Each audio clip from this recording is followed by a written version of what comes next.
छोकरे लुच्चे लफंगे जो दिन भर मोबाइल चलाए हैं फिर भी पेट नहीं भरा है उसका, और वह मोबाइल लेके बैठ करके उस कोने में जाके रील देख रहे हैं। यहां कुरान बयान किया जा रहा है, हदीस बयान हो रही है, और वो वहां जाके रील देख रहा है। ये वो दिमाग है जो खराब हो चुका है। तब बैठ के गौर से सुनो, वरना सारी जिंदगी नाचते रहोगे और शहर दर शहर दो पैसे कमाओगे, न जी भर के सजदा करोगे, न जी भर के तिलावत करोगे, और इसी तरह मर जाओगे। कयामत के दिन एक एक सजदा के लिए तरसोगे। वहां ये घूमना, ये फिरना, ये एंजॉय करना, ये मेला देखना, ये पैसा कमाना, ये गाड़ी खरीदना, वहां रोगे, खून के आंसू रोगे कि काश हम 1 घंटा जलसे में बैठकर अल्लाह का जिक्र सुन लेते। वहां खून के आंसू रोगे, और ये आंखों के सामने सारी दुनिया का तमाशा देख रहे हो। 2-4 पैसा कमाने से क्या होगा? खरबों कमाने वाला जहर खा के मर रहा है, तो 2-4 पैसा कमाने से क्या होगा? 100 करोड़ की कार इस इंडिया में मौजूद है। हमारा घर, हमारी 2-4 बीघा जमीन, सब मिल करके 100 करोड़ नहीं है, लेकिन 100 करोड़ की कार अभी इंडिया की सड़कों पे दौड़ रही है। कोई लिमिट नहीं है साहब। मकान में कितने पैसे लग रहे हैं, कार में कितने पैसे लग रहे हैं।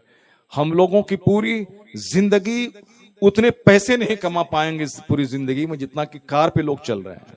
अभी हिंदुस्तान में एक कार ऐसी 100 करोड़ की कार, अब तो साहब 200 करोड़ की आ रही है। 4 करोड़ की कार डिफेंडर पे लोग चलते हैं तो कहते हैं साहब डिफेंडर पे चल रहे हैं, 4 करोड़ की कार पे, और यहाँ 100 करोड़ की कारें घूम रही हैं।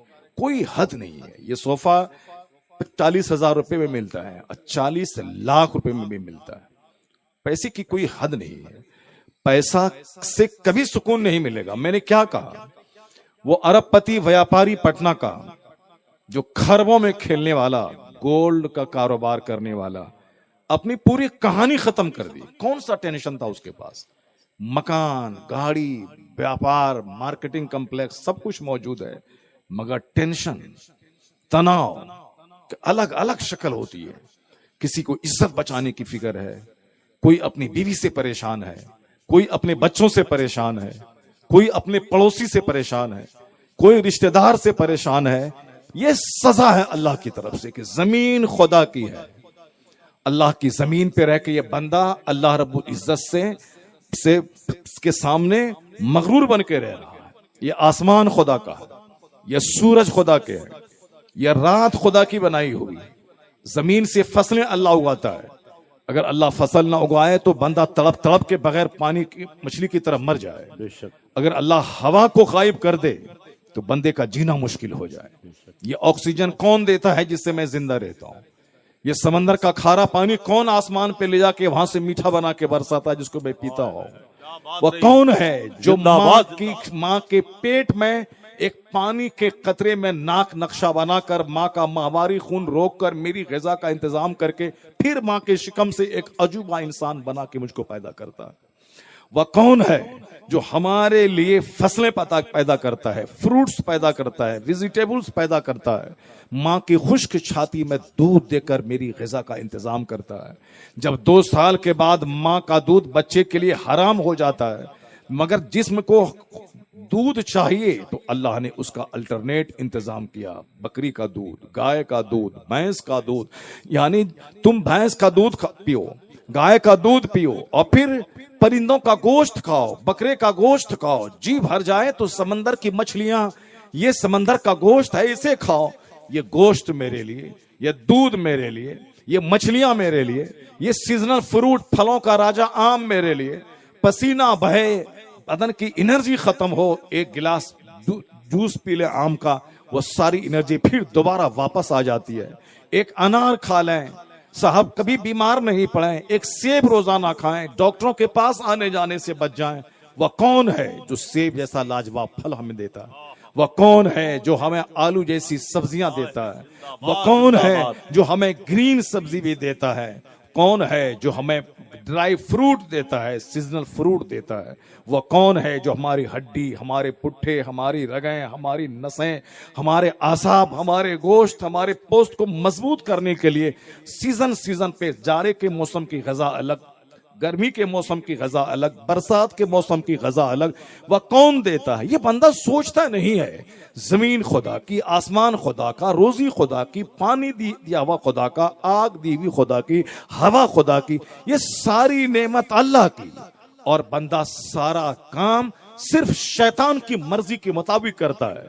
वह काम जो रहमान को नापसंद हो, वह काम जो अल्लाह के महबूब को नापसंद हो, वह काम जो खुदा के अजाब को भड़का दे, वह काम जो अल्लाह के कहर गजब को दावत दे, तो अल्लाह की जमीन पे ज़िना, अल्लाह की जमीन पे शराब, अल्लाह की जमीन पे धोखा, अल्लाह की जमीन पे सूद खोरी का सिस्टम, अल्लाह की जमीन पे नफरतों का बाजार गरम, तो अल्लाह क्या करेगा? आसमान से रहमतों की बारिश बरसाएगा, जमीन से सुकून और चैन की फसलें पैदा करेगा।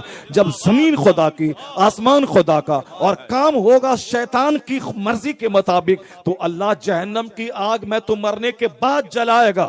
उसकी एक झलक इस दुनिया में दे रहा है कि अल्लाह सुकून को छीन लिया, चैन को छीन लिया और फिर पीस को छीन लिया, ताकि बंदे को पता चले कि हमने दौलत मांगी थी, सुकून कहां मांगा था, हमने गाड़ी मांगी थी, सुकून कहां मांगा था, हमने तो महल मांगा था, सुकून कहां मांगा था। सुकून जिसने मांगा था तो हमने उसे झोपड़ी में सुकून दिया, हमने उसे दरिया के किनारे सुकून दिया, हमने नमक रोटी में सुकून दिया। सुकून तो मोइनुद्दीन अजमेरी का बाप मांगा था, तो हमने उसे झोपड़ी में वो सुकून दिया कि बड़े बड़े बादशाह उस झोपड़ी की मिट्टी को अपनी आंखों का सुरमा बना दे। सुभान अल्लाह। हमने तो सुकून मोइनुद्दीन अजमेरी ने मांगा था, हमने उसे वो सुकून दिया कि जब तक वह जमीन के ऊपर रहा लोग उनका पांव चूमते रहे। और आज जमीन के अंदर 800 बरस से है लोग उनकी कब्र की मिट्टी को बोसा दे रहे हैं। पता चला कि हमने दौलतें मांगी थी, दौलत मिल गई, सुकून अल्लाह ने छीन लिया। और अगर सुकून अगर मांगते तो हम तिलावत करते,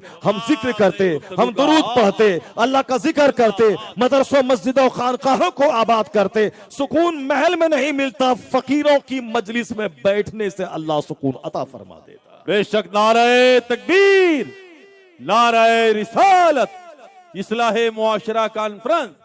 हे मेरी कौम, गैर मुस्लिम क्या करता है उसको मत देखो। गैर मुस्लिम को मरने के बाद जन्नत की तमन्ना नहीं होती है।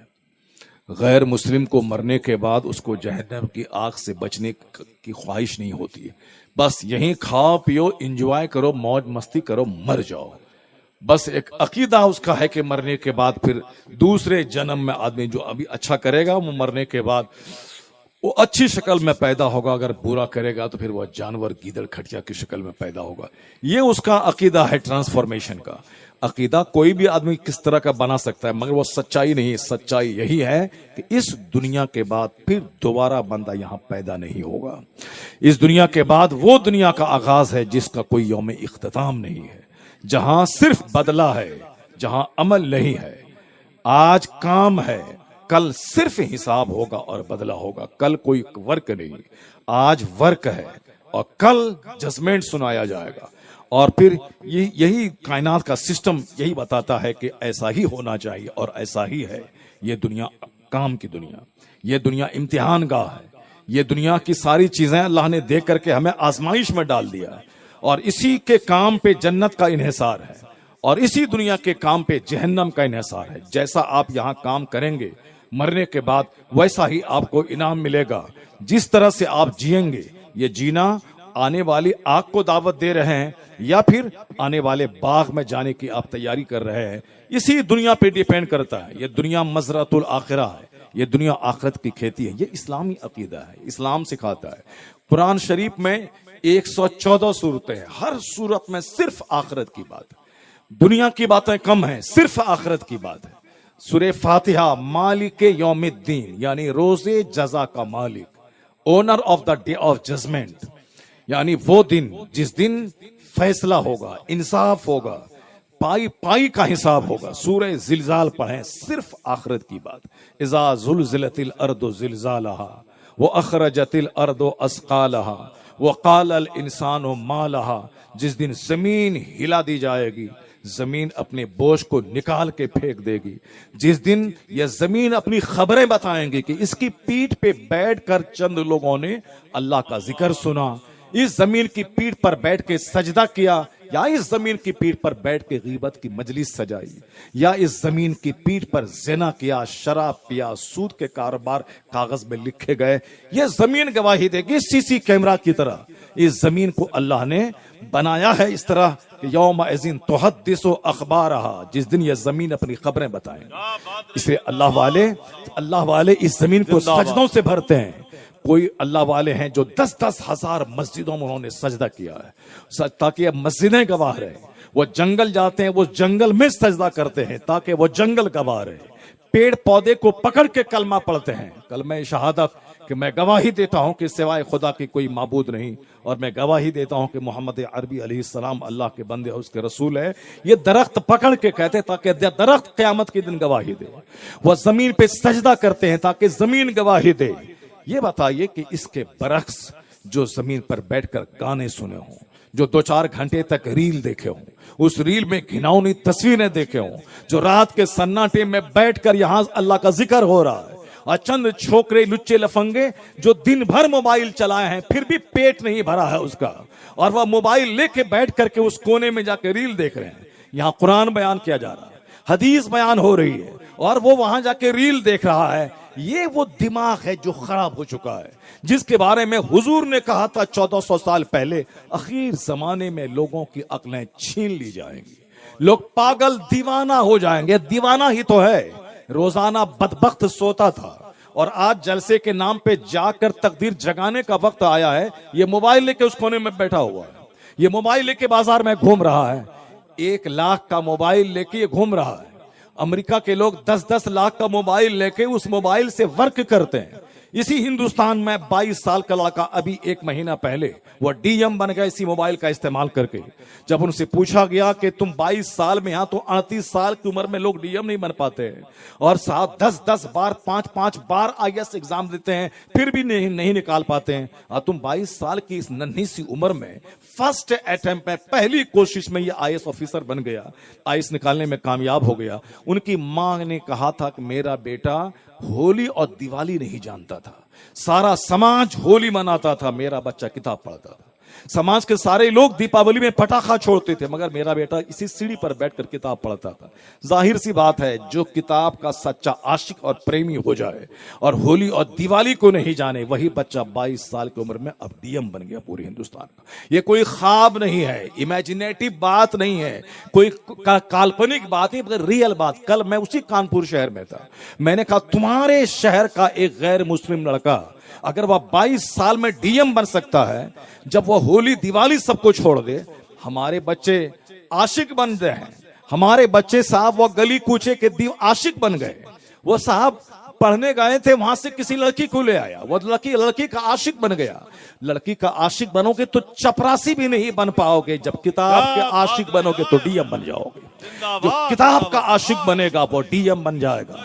ये तुम्हारे ही शहर में 22 साल का लड़का डीएम बन के दिखा दिया तुमको, वो होली दिवाली नहीं जानता था। आज मेरे घर में शादी है, मेरा दोस्त 10 दिन पहले से दीवाना बना हुआ है, यानी साहब बेगाने की शादी में अब्दुल्ला दीवाना बना हुआ है, 10 दिन से नाच रहा है, कूद रहा है, बाइक लेके जा रहा है, आ रहा है, जबकि शादी सिर्फ 10 मिनट का काम है। शादी सिंपल रहे, 10 लोग जमा रहे, इजाब कबूल हो जाए। और शादी में हल्दी की रस्म, मेहंदी की रस्म, ये रस्म, वो रस्म, कपड़ा खरीद की रस्म, दही चूड़ा भेजने की रस्म, मछली भेजने की रस्म, ये सारी रस्में हमने हिंदुओं और काफिरों से सीखा। हमने वक्त बर्बाद करने के लिए सीखा है, जबकि होना यह चाहिए था कि रिश्ता लगे, रात हो तो रात, दिन हो तो दिन, फौरन इजाब कबूल करवा दे। हुजूर ने अपनी बेटी फातिमा ज़हरा की शादी मस्जिद नबवी में पुराने कपड़े में करवा दी, 10 सहाबा के बीच में करवा दी, ताकि कयामत तक मेरा गुलाम शादी को बोझ नहीं माने। शादी इस कदर आसान हो जाए कि ज़िना चोर दरवाजे से समाज में दाखिल नहीं होने पाए। आज हमने शादी को मुश्किल बना दिया, ये रस्म वो रस्म, पेचीदा, यानी पूरी 25 साल की कमाई एक दिन में झोंक दिया, ताश के पत्तों की तरफ उड़ा दिया। रस्में साहब, ये कार्ड छपाई की रस्म, ये साहब डेकोरेशन की रस्म, ये हल्दी हल्दी की रस्म थी, हल्दी और मेहंदी के दिन उसी मेहंदी के कलर का कपड़ा सारे मर्द पहने, सारी औरतें पहने। पता नहीं दिमाग में क्या हो गया। सच कहा हुजूर ने, आखिर जमाने में अक्लें छीन ली जाएंगी। जिसको पागल होना है, दीवाना होना है, वो इसी तरह वक्त बर्बाद करता है, और जिसको जन्नत जाना है वो एक एक मिनट को कीमती समझता है। इस दुनिया में जिसको कामयाब होना है वह वक्त की कदर करेगा, और जिसे जन्नत जाना है वह वक्त की कदर करेगा। 5 बजे अगर फजर का टाइम खत्म होता है तो 5 बजे फजर की नमाज नहीं होगी। 5 मिनट पहले नमाज का टाइम है, 5 मिनट के बाद नमाज का टाइम नहीं है। अगर 3:40 पे इफ्तार सहरी का आखिरी टाइम है तो 3:40 से पहले दाना पानी बीवी हलाल, और 3:40 के बाद वही बीवी मेरे लिए हराम, वही दाना मेरे लिए हराम, वही पानी मेरे लिए हराम। 1 मिनट पहले हलाल, 1 मिनट के बाद हराम, 1 मिनट पहले हराम, 1 मिनट के बाद हलाल। 6:10 पे इफ्तार का टाइम है, 6:10 से पहले वही पानी पीना मेरे लिए हराम है, और 6:10 के बाद वही पानी पीना मेरे लिए हलाल हो गया। तो 1 मिनट पहले हराम, 1 मिनट के बाद हलाल। ये बताइए, ये पंक्चुअलिटी, ये वक्त की पाबंदी जो इस्लाम सिखाता है, इससे जबरदस्त पाबंदी करने का पैगाम कौन सा मजहब देता है, जहां एक एक मिनट में हराम और हलाल की कहानी लिखी जा रही हो, ताकि मुसलमान इस रुए जमीन की सबसे कामयाब तरीन कौम हो, वह वक्त की कदर करे तो वहां जन्नत जाए, दुनिया में कामयाबी की राह पे अग्रसर हो जाए। सुभान अल्लाह। दोनों जहान की कामयाबी उसके हिस्से में आती है जो वक्त की कदर करता है। और सबसे ज्यादा वक्त की बेकदरी अगर आज हो रही है तो सिर्फ हमारे यहां हो रही है।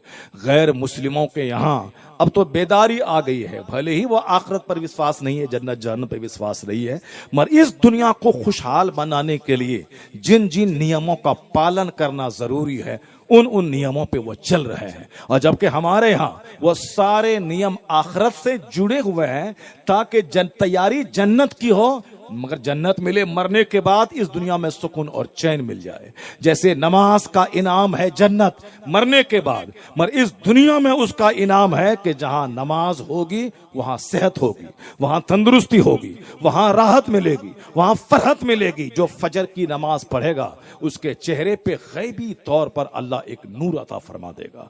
फजर की नमाज पढ़ने के बाद, तहज्जुद पढ़ने के बाद चेहरा हसीन हो जाता है। जन्नत मिलेगी मरने के बाद, इस दुनिया में चेहरे का हुस्न मिलेगा। फजर की नमाज का इनाम जन्नत मिलेगी मरने के बाद, मगर इस दुनिया में फजर की नमाज पढ़ने के बाद दिन भर चेहरा उसका फ्रेश रहेगा, वह तरोताजा रहेगा।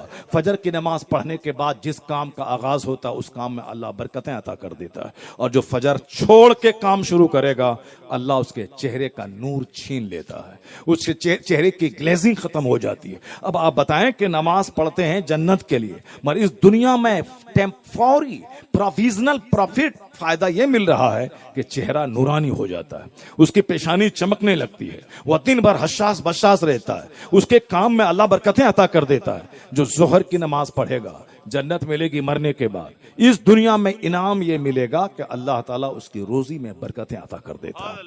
आज लोग हमारे यहां अभी 10 दिन से जबरदस्त बारिश हुई और खड़ी फसलें सब की सब गिर गई। मकई की खेती, जिसको आप मक्का की खेती कहते हैं, यह खेती पूरे सीमांचल जोन, पूरे बिहार की एक जबरदस्त खेती, यानी पैसे वाली खेती। धान है तो खाएंगे, गेहूं है तो खाएंगे, मगर माल कहां से आएगा? वो माल वाली जबरदस्त खेती। पिछले 25 साल से लोग मक्का की खेती कर रहे हैं। 1-1 हजार कुंटल, 2-2 हजार कुंटल, 500-500 कुंटल मजदूर किस्म के लोग दूसरों की खेत के ऊपर खेती करके आधी करके वो साहब लाखों लाख रुपए कमा रहे हैं, जबरदस्त। मगर इस बार फसलें तबाह हो गई।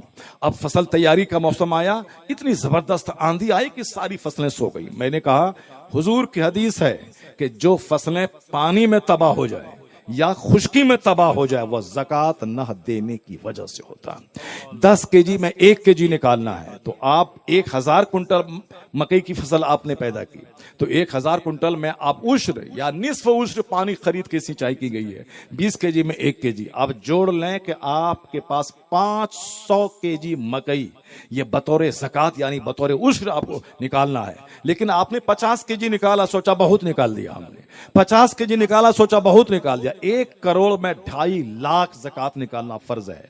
अगर 2.5 पैसा ओरिजिनल माल में मिला रहा तो देर या सवेर पूरे माल को तबाह बर्बाद कर डालेगा।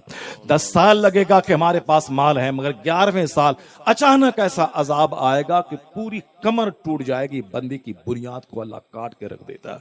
फसलें 10 साल खूब फसल हुई, उसके बाद अल्लाह ने सारी फसलें तबाह कर दी। लोग कहते हैं कि मौसम की खराबी की वजह से ऐसा हो गया। मुस्तफा कहते हैं इल्ला बेहब्सी ज़कात, जो माल खुश्की या तरी में तबाह होता है वो सिर्फ ज़कात ना देने की वजह से होता है। और हुजूर कहते हैं हस्सिनु अम्वालकुम बिज़्ज़कात व दावू मरदाकुम बिस्सदका, अपने माल की ज़कात निकाल कर उसे मजबूत किले में बंद कर दो। जैसे एक मजबूत किले में माल बंद कर दो तो ना चोरी होगी ना डकैती होगी, उसी तरह हुजूर कहते हैं ज़कात निकाल दे, तेरा माल मजबूत किले में बंद हो जाएगा। अब मजबूत किले में बंद करने के लिए ज़कात निकालो। व दावू मरदाकुम बिस्सदका, और अपने मरीजों का इलाज सदका करके किया करो। आज लाखों लाख करोड़ों करोड़ रुपए इलाज के पीछे लोग खर्च कर रहे हैं। हुजूर ने क्या कहा? अपने बीमारों का इलाज सदका करके शुरू किया करो।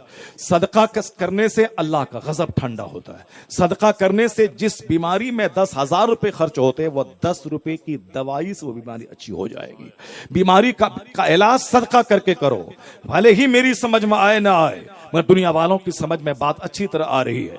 अमेरिका का एक बहुत बड़ा बिलियनियर यानी खरबपति साहब, खरबपति बहुत बड़ा, the first richest man of America, America का पहला सबसे बड़ा मालदार आदमी जॉन डी रॉकफेलर, जिसकी खबरें हिंदुस्तान के अखबारात में आई। जॉन डी रॉकफेलर 50 साल की उम्र में उसको खतरनाक कैंसर हुआ, वह मरने के करीब पहुंच गया। जब देखा कि अब मैं मर ही जाऊंगा, उन्होंने अपनी दौलत के हिस्से किए। कहा कि मेरी दौलत का 1/3 पार्ट सिर्फ मेडिकल डिपार्ट के लिए मैंने इसको डोनेट कर दिया। हॉस्पिटल कायम करना, मेडिकल टीम की तनख्वाह देना, उसको बैठ करके रिसर्च करना, नई नई बीमारियों का इलाज दरियाफ्त करना, उस पर मेरी इस फैक्ट्री का पैसा उस पर खर्च होगा। और एक पैसा स्कूल कॉलेज जहां गरीबों के बच्चे नहीं पढ़ पाए, महंगी तालीम नहीं हासिल कर सकें, उसके लिए ये फ्री स्कूल फ्री कॉलेज मेरी फैक्ट्री के पैसे से स्कूल चलेगा, उसमें गरीबों के बच्चे फ्री तालीम हासिल करेंगे। अब मरना ही है तो उन्होंने सोचा कि कुछ काम करके मर जाऊं। अपने पैसे का एक हिस्सा मेडिकल टीम की रिसर्च के लिए दे दिया, एक हिस्सा स्कूल कॉलेज के लिए दे दिया, उसके बाद जो बचा वो अपने बाल बच्चों के लिए, यानी पूरी दौलत को यतीमों, मिस्कीनों, फकीरों, मोहताजों, माजूरों, बीमारों के लिए उन्होंने डोनेट करना शुरू किया। 2-4 महीने के बाद ऐसा लगा कि पेट का खतरनाक कैंसर उसका आसान हो रहा है और वह मर्ज दूर हो रहा है, अपने आप को हल्का फुल्का स्वस्थ महसूस कर रहा है। डॉक्टर के पास 2-4 बार टेस्ट करवाया, डॉक्टर ने कहा कि वो कैंसर खत्म हो चुका है, वो कैंसर खत्म हो चुका है। उसके जो शख्स मरने वाला था वो शख्स जिंदा कब तक रहा? 98 ईयर्स, 98 साल की उम्र तक जिंदा रहा। और 50 साल में मरने वाला था। उसने दुनिया वालों से क्या कहा? इलाज के बहुत सारी तरीके हैं, होम्योपैथिक, एलोपैथिक, यूनानी जड़ी बूटी, इलाज के बहुत सारे तरीके हैं। उन तरीकों में से एक जबरदस्त तरीका चैरिटी यानी सदका करना है। सदका करना एक जबरदस्त तरीका है।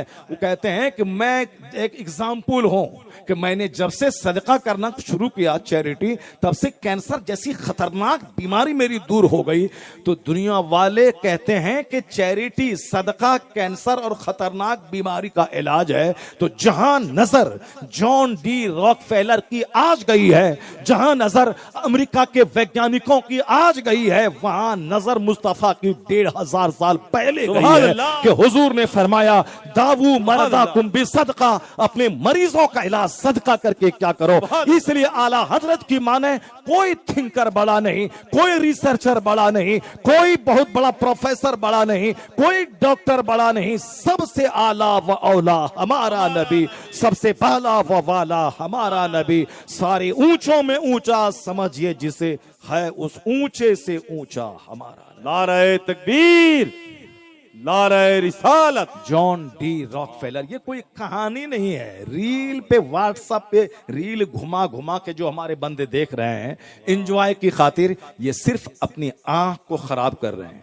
अपना दिमाग खराब कर रहे हैं, अपना वक्त बर्बाद कर रहे हैं। जितनी देर वो रील देखेंगे उतनी देर मगर 10 बार दुरूद पढ़ ले तो सेहत और रोजी में बरकत यहां मिलेगी, मरने के बाद मुस्तफा की शफात और जन्नत में मिलेगी। मगर बिला वजह टाइम बर्बाद करना, बिला वजह की बातें, बिला वजह वक्त को बर्बाद करना, कुछ सोच नहीं है कि जिंदगी का परिंदा महवे परवाज है। मैं बड़ी तेजी के साथ मौत की तरफ बढ़ रहा हूं, मैं बड़ी तेजी के साथ कब्र की तरफ बढ़ रहा हूं। जिस दिन मैं पैदा हुआ उसी दिन मेरी फुल उम्र है। उसके बाद जैसे एक दिन खत्म हुए तो जिंदगी से एक दिन खत्म हो गया, 1 साल चले गए तो जिंदगी से 1 साल खत्म हो गया। जैसे मैं 70 साल का हूं, 70 साल अल्लाह ने मेरी उम्र लिखी है, तो जिस दिन पैदा हुआ उसी दिन मैं 70 साल का हूं। लेकिन जैसे ही 1 साल खत्म हुए अब मैं 70 साल का नहीं रहा, मैं 69 साल का रह गया। जिस दिन 10 साल मेरे हो गए तो अब 70 में 10 साल माइनस हो गए, अब मैं 60 साल का रह गया। जिस दिन मैं 20 साल का हुआ उस दिन अब मेरी जिंदगी से 20 साल खत्म हो गए, अब मैं 50 इयर्स का रह गया। लोग कहते हैं ये बर्थडे मना रहे हैं। साहब मैं अपनी जिंदगी के 10 साल गुजार चुका, मैं 20 साल मेरी उम्र के हो गए, 20 साल अब मौत के ज्यादा करीब हो गए। इस तरीके से बर्थडे मनाएं कि अब मैं मौत के ज्यादा करीब हो गया हूं, अब मैं मेरी जिंदगी इख्तिताम के करीब जा रही है। तो बंदा का शऊर बेदार होगा, बंदा नेकियों में जल्दीबाजी करेगा, बंदा अपनी जिंदगी का एक लम्हा वो कीमती समझेगा। मगर हुजूर ने फरमाया है कि आखिर जमाने में लोगों की अक्लें छीन ली जाएंगी। लोग बिला वजह की बात करेंगे, लोग बिला वजह का काम करेंगे, लोग बिला वजह की सोच में लगे रहेंगे। जिंदगी का एक मिनट कीमती है, इसको काम में लगा दें। दुनिया में अगर डीएम बनना है तो 18 घंटे पढ़ना होगा, दुनिया में अगर डीएम ऑफिसर बनना है तो 12-12 घंटे स्टडी करनी होगी। यहां ऐसा नहीं होता इस दुनिया में कि लगा दें आम का पेड़ उसमें से लीची निकल जाए, हम बो दें गेहूं वहां से बासमती चावल निकल जाए। नहीं होता ऐसा। ये दुनिया का सारा सिस्टम बताता है कि जैसी जमीन वैसी फसल, जैसा दरख्त वैसा फल। आम का पेड़ सेब नहीं देता है, आम ही देगा। सेब का पेड़ आम नहीं देगा, सेब ही देगा। आप आलू लगा दें वहां से खीरा ककड़ी नहीं बल्कि आलू की ही पैदाइश होगी। क्या मतलब? जो जैसी जमीन वैसी फसल, जैसा दरख्त वैसा फल, जैसा बीज वैसा पौधा। और हमारे सोचने से नहीं होता, वो सारा एक नेचुरल सिस्टम है, उसी सिस्टम के हिसाब से सारा काम हो रहा है। जब दुनिया का सारा काम सिस्टम के मुताबिक होता है तो फिर ये आपने कैसे समझ लिया कि हम जैसे जिए जिए जन्नत मेरे बाप की जागीर है, हम नमाज पढ़े ना पढ़े जन्नत मेरे बाप की जागीर है, जन्नत मिलेगी ही। हमारे पीर साहब ने कह दिया है कि जन्नत मिलेगी, ऐसा नहीं है। दुनिया का सारा सिस्टम आखिरत की याद दिलाता है। दुनिया बताती है कि दुनिया में जैसे तुम जीना चाहते हो, जिस तरह से मेहनतें करते हो, उसी तरह का रिजल्ट मिलता है। यहाँ जो बरसात के जमाने में भीग कर फसलें नहीं लगाएगा, वो अगहन के मौसम में धान और का साफ भंडार नहीं देखेगा। जो इस जमाने में सर्दी में कड़ाके की सर्दी में रहकर वो फसलें नहीं लगाएगा, तो वो मार्च और अप्रैल के मौसम में वो मकई और गेहूं की फसलें का मुंह नहीं देख पाएगा। जो इस दुनिया में मेहनत मुशक्कत नहीं करेगा, वो इस दुनिया में राहत नहीं पाएगा। जो पढ़ेगा लिखेगा नहीं, वो कभी डीएम नहीं बनेगा, प्रोबेशनरी ऑफिसर नहीं बनेगा, वो कभी बैरिस्टर और लॉयर नहीं बनेगा, वो कभी एक डिस्ट्रिक्ट का आईपीएस ऑफिसर नहीं बनेगा। जो जितनी ज्यादा मेहनतें करेगा, एक एम बनाएगा, उस एम को हासिल करने के लिए मेहनतें करेगा, एक वक्त ऐसा आएगा कि मेहनत रंग लाएगी और वो कामयाब हो जाएगा। यहाँ वो सिस्टम नहीं कि अजमेर शरीफ चले गए, बाबा मेरे बच्चे को डीएम बना दीजिए, अजमेर चले गए, बाबा हमको अरबपति बना दीजिए। नहीं होता है। धीरू भाई अंबानी को मेहनत करते करते अमेरिका में मजदूरी करते करते उन्होंने इतनी मेहनतें की कि हिंदुस्तान का आज रिचेस्ट मैन उसका बेटा मुकेश अंबानी बन गया। ये 24 घंटे उसके पास हैं, 24 घंटे मेरे पास भी हैं, मगर वो उस 24 घंटे में 18 घंटे आज भी वह मेहनत करता है। रोजाना 100 चैप्टर वो किताब पढ़ता है, रोजाना बड़े बड़े लोगों की जिंदगी का मुताला करता है और अपने कारोबार को कैसे एक्सपेंड करें, कैसे फैलाएं, उसके हर नुको पलक पे नजर रखता है। ऐसा नहीं कि पैसा हो गया है तो अब वह सिर्फ शराब पिए ऐश करें, नाचे कूदे गाएं। नहीं, अगर नाचे कूदे गाएंगे तो दौलत 10 साल के अंदर ही खत्म हो जाएगी। लेकिन वह दौलतों को बढ़ाने के लिए 18 घंटे स्टडी करता है, मेहनत करता है, तमाम वर्करों से ज्यादा वो वर्क करता है। यही वजह सोचा है कि 50-50 साल हो गए कारोबार डाउनफॉल नहीं हुआ। ये टाटा, ये बिरला, ये जिंदल, ये मित्तल, ये पूरी दुनिया के जो बड़े बड़े कारोबारी हैं, जो उसका एमडी होता है, मैनेजिंग डायरेक्टर होता है, वो सिर्फ 2 घंटे सोता है। अभी हिंदुस्तान के 2, 4, 5 बड़े बड़े लोग वो सिर्फ 4 घंटे सोते हैं और बाकी सारा वक्त 20 घंटे वर्क में लगा देते हैं। ये तो दुनियादारों की बात छोड़िए, हम लोग तो अकीदत की बातें करते हैं। आला हजरत फाजले बरेलवी का नाम लेते हैं मगर उनकी जिंदगी से रोशनी हासिल नहीं करते। आला हजरत का नाम लिया, बस जैसे तैसे इश्क मोहब्बत कहना शुरू कर दिया। आला हजरत सिर्फ 2 घंटा सोते थे, 24 घंटे में सिर्फ 2 घंटे सोते थे और पूरे 22 घंटे आला हजरत वर्क करते थे। तब जाके 1000 किताबें कौम के हवाले की है और आज 100 साल गुजर जाने के बाद रजा का नाम का गिराफ घटा नहीं है, बल्कि जैसे जैसे वक्त गुजर रहा है वैसे वैसे पूरी दुनिया में रजा के नाम का एक हंगामा बपा है। अमेरिका से लेके मलेशिया, सिंगापुर तक, हिंदुस्तान, पाकिस्तान, बांग्लादेश की गली गली में रजा का नाम जो गूंज रहा है। अहमद रजा अकेले थे मगर आज मेरे जैसे करोड़ों नाम के साथ रजा दाखिल हो गया है। मकान के नाम में रजा मंजिल, मस्जिद के नाम के साथ रजा जामा मस्जिद, खानकाहों में खानकाह आलिया, कादरिया, रजविया, आदमी के नाम के साथ ये अख्तर रजा, इस्माइल रजा, मोहसिन रजा, शमीम रजा, एहसन रजा, ये एक रजा है। करोड़ों नाम के साथ वो रजा दाखिल हो गया है। कौन है जो दलाली करके रजा के नाम को हर नाम के साथ जुड़वाता है? दलाली करने से ऐसा होगा कि दुनिया के करोड़ों घर में रजा का नाम पहुंच जाएगा? नहीं।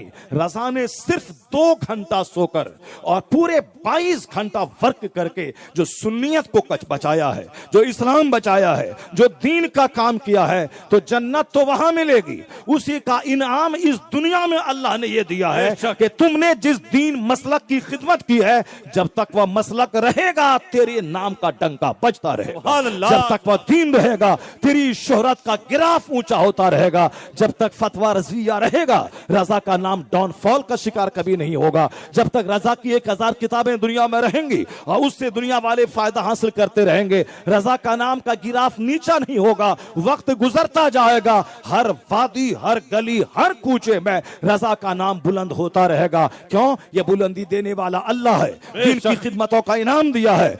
जिसको अल्लाह इज्जतें दे उसको कोई दबा नहीं सकता। नहीं देखा आपने ये देवबंद वाले रजा के दुश्मन, ये सहारनपुर वाले रजा के दुश्मन, ये अलीगढ़ का मॉडर्न पढ़ा लिखा रजा का दुश्मन, ये जाहिल खानकाहों के गद्दी नशी रजा का दुश्मन। ये रजा क्योंकि अहले तहकीक है, वो मुहक्किक है, मुतब्बिर है, इसलिए जो अहले इल्म है वो रजा की कद्र करते हैं। लेकिन जिसको नमाज नहीं पढ़ना है, सिर्फ ढोल पीटना है, जिसको साफ ढोल बजाना है, जिसको अखाड़ा उखाड़ना है, जिसको सिर्फ ताजिया उठाना है, वो तो रजा के नाम से चिढ़ेगा ही। रजा से प्यार वो करेगा जिसको किताब से प्यार है, जिसको इल्म से प्यार है, जिसको इल्म और किताबत से प्यार है, वो रजा से मोहब्बत करेगा। और जो इल्म नहीं इसके पास है, वह ढोल से प्यार करेगा, वो अखाड़े से प्यार करेगा, वह ताजिया से प्यार करेगा, वो साहब लंगर से प्यार करेगा, वह गुस्ले कब्र को धो धो के पी करके उससे प्यार करेगा, वो चादर पोशी पे प्यार करेगा। लेकिन अहले तहकीक वह फतवा से प्यार करेगा, वह टीचिंग और राइटिंग से प्यार करेगा। तो रजा का गिराफ ऊंचा इसलिए हो रहा है कि हजारों दुश्मनों के बीच में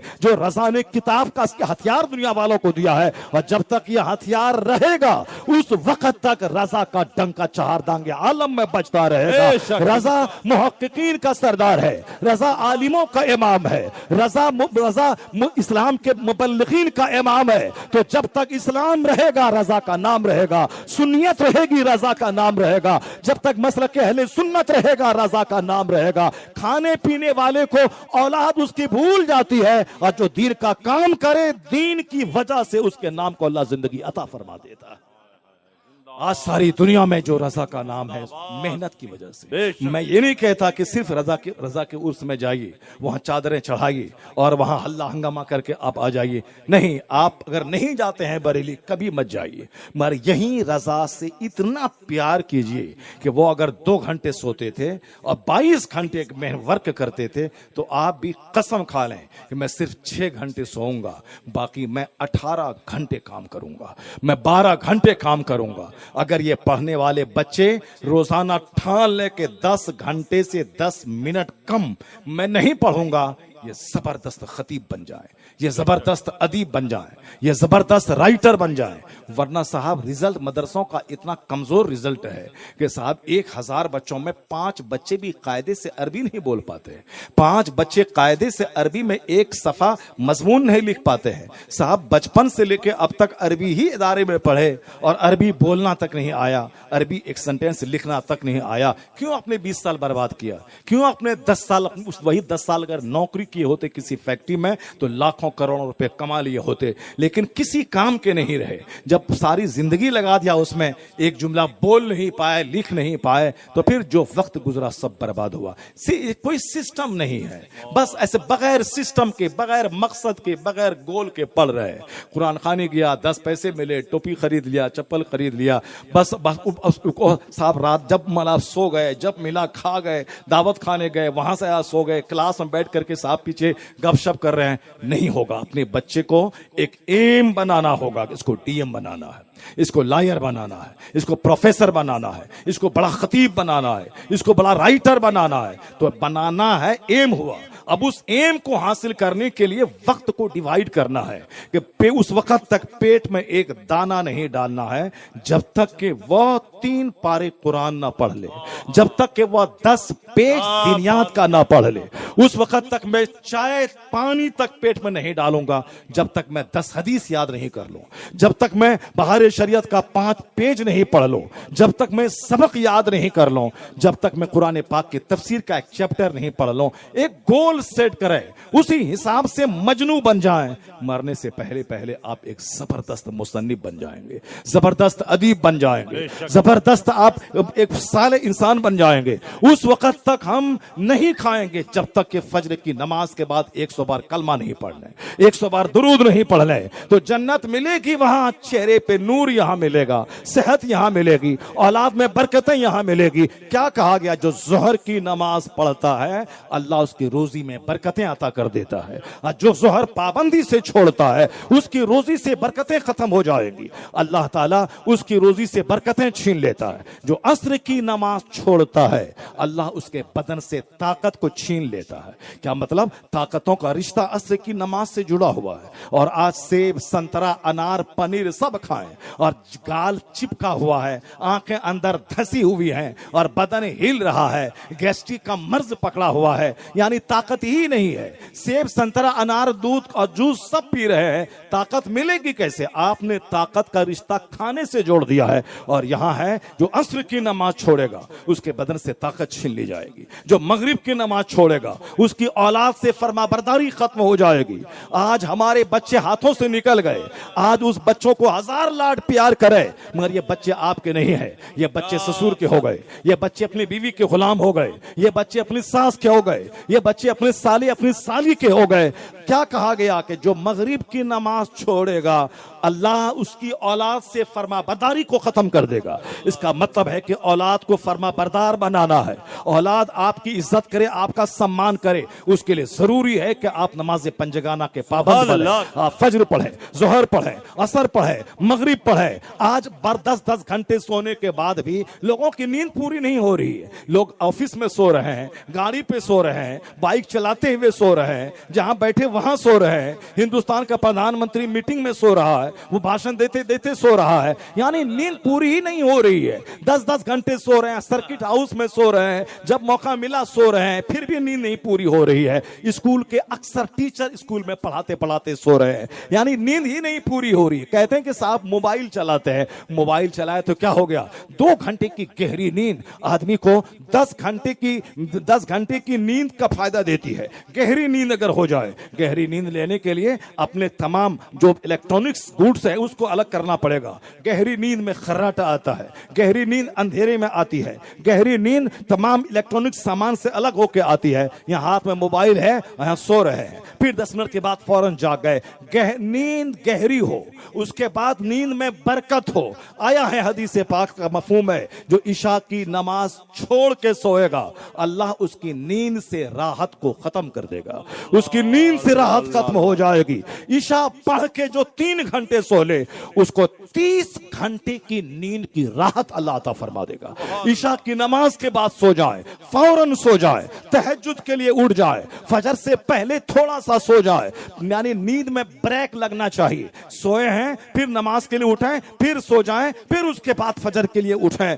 दिन के 10 घंटे तक काम करते रहें, न थकावट होगी, न सुस्ती होगी, न कोई काहली आएगी, क्योंकि वादा है फजर की नमाज पढ़ के जो काम शुरू करेगा चेहरे पे नूर आएगा। जोहर जो पढ़ता रहेगा रोजी में बरकत मिलेगी, असर जो पढ़ता रहेगा बदन में ताकत मिलेगी, मगरिब जो पढ़ता रहेगा औलाद में फरमाबरदारी मिलेगी, जो ईशा पढ़ता रहेगा नींद में राहत मिलेगी। नींद का रिश्ता जिंदगी से जुड़ा है, औलाद की फरमाबरदारी का रिश्ता जिंदगी से जुड़ा है, रोजी की बरकतों का रिश्ता जिंदगी के चैन से जुड़ा है, नींद का रिश्ता जिंदगी से जुड़ा है, रोजी में बरकतों का रिश्ता जिंदगी खुशहाली से जुड़ा हुआ है। लोग चैन तलाश कर रहे हैं घूमने में, चैन तलाश कर रहे हैं मसूली नैनीताल में, चैन खोज रहे हैं फॉर्चूनर में, चैन खोज रहे हैं महल में, चैन खोज रहे हैं साहब शराब में। तो चैन वहां रखा ही नहीं है, चैन तो फजर में है, जोहर में है, असर में है, मगरिब में है, ईशा में है। 5 वक्त की नमाज पढ़े